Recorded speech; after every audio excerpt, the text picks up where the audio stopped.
Hello YouTube family, कैसे हैं आप सब लोग। आई होप आप सब लोग बहुत अच्छे होंगे।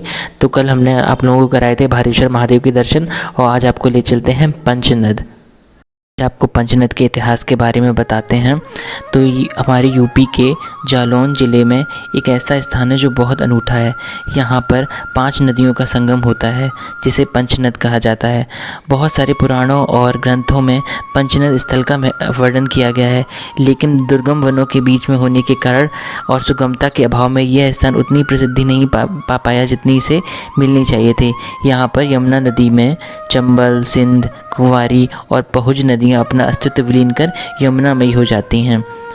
और यहाँ पर ये जालौन, औरैया और इटावा ज़िले की भौगोलिक सीमा भी बनाता है। तो आपको बताते हैं पंचनद के इतिहास के बारे में और भी बहुत कुछ। इसी स्थान पर तुलसीदास जी भी आए थे, जो रामचरितमानस के रचयिता हैं, जो श्री मुकुंद वन संप्रदाय के नागा साधु थे, उनसे भेंट की थी और दोनों संतों ने मिलकर जगम्मनपुर के राजा उतऊत शाह के यहाँ पर पहुंचकर उनके किले की आधारशिला भी रखी थी। पंचनद का महत्व श्रीमद् देवी भागवत पुराण में भी बताया गया है, जिसमें महिषासुर के पिता रंभ तथा चाचा करम्ब ने पुत्र प्राप्ति के लिए कई वर्षों तक यहाँ तपस्या भी की थी। करम्ब ने पंचनद के पवित्र जल में बैठकर की थी और रंभ ने दूध वाले वृक्ष के नीचे पंचाग्नि का सेवन किया था। भगवान इंद्र ने मगरमच्छ का रूप धारण करके तपस्या कर रहे करम्ब का वध कर दिया था।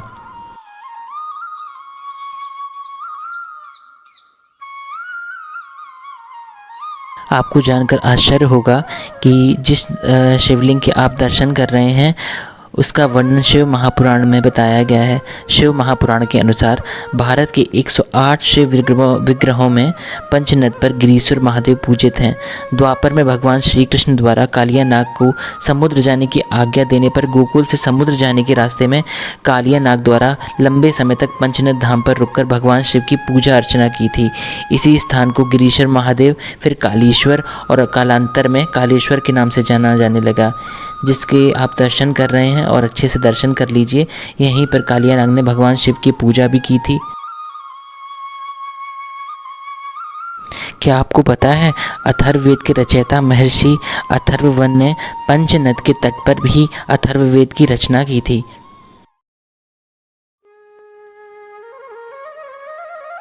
और विष्णु पुराण में कहा गया है कि जिसमें श्री कृष्ण के स्वर्गारोहण व द्वारका के समुद्र में डूब जाने के उपरांत अर्जुन द्वारा द्वारका वासियों को पंचनद क्षेत्र में ही बसाए जाने का उल्लेख मिलता है।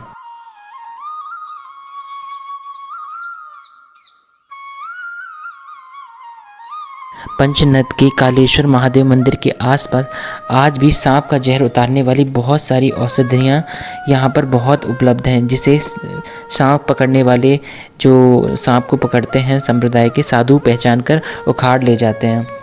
तो आप लोग भी यहाँ ज़रूर आइए और दर्शन कीजिए। मंदिर आपने व्यास जी का नाम तो सुना ही होगा। तो महर्षि अथर्ववन की पुत्री वाटिका के साथ भगवान व्यास जी का विवाह हुआ माना जाता है, जिनसे भगवान शुकदेव जी की उत्पत्ति हुई थी।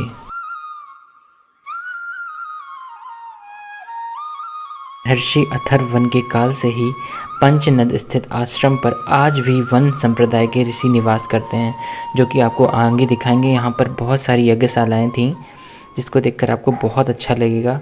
ये बहुत ऐतिहासिक मंदिर है। यहीं पर महाभारत काल में महाभारत युद्ध के बाद पांडुपुत्र नकुल ने इसी क्षेत्र पर आक्रमण करके यहाँ के निवासियों पर विजय प्राप्त की थी।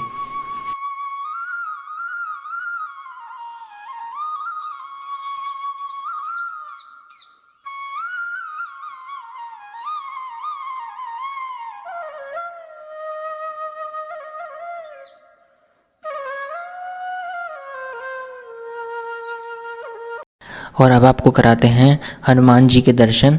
ये हनुमान जी पंचमुखी हनुमान जी हैं, जिनके दर्शन बेहद दुर्लभ होते हैं। आप सब भी दर्शन कीजिए और आशीर्वाद लीजिए। और ये जितने यहाँ पर भी मंदिर हैं, ये बहुत ही प्राचीन मंदिर हैं। महाभारत काल के समय से या उससे पहले से ही ये मंदिर हैं, जिसकी महिमा हम आपको आगे बता चुके हैं वीडियो में।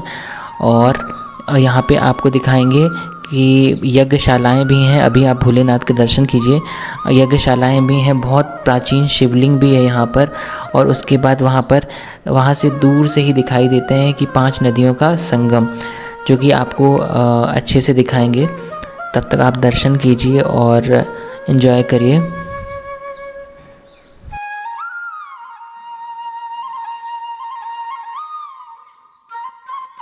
ये है वो प्राचीन शिवलिंग जो कि मंदिर के पास में ही था। यहाँ पर यज्ञशालाएं भी बनी थी बहुत सारी, और यहीं से देखने पर वहाँ पर ऋषि मुनि की कुटिया भी दिखाई देती है, जो नीचे उतर के होती है।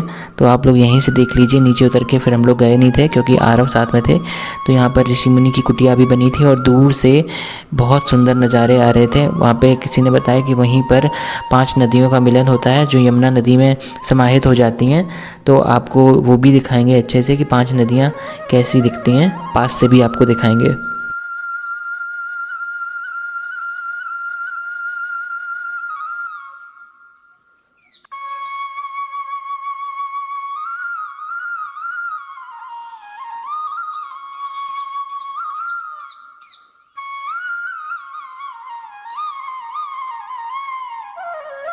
अब वक्त था घर चलने का, तो नदियाँ आपको ज़रूर दिखाएंगे, वो पड़ेंगी रास्ते में। तो आप लोग वो 5 नदियों को देखना। ये उनका बोर्ड लगा हुआ था, जो जो नदियाँ हैं यहाँ पर। तो हमने आपके लिए वो भी वीडियो बनाया है, आप दर्शन कीजिए और कमेंट में ज़रूर बताइएगा कि आपको आज का वीडियो कैसा लगा। मिलते हैं नेक्स्ट ब्लॉग में, तब तक के लिए bye bye, take care, Ram Ram, Har Har Mahadev.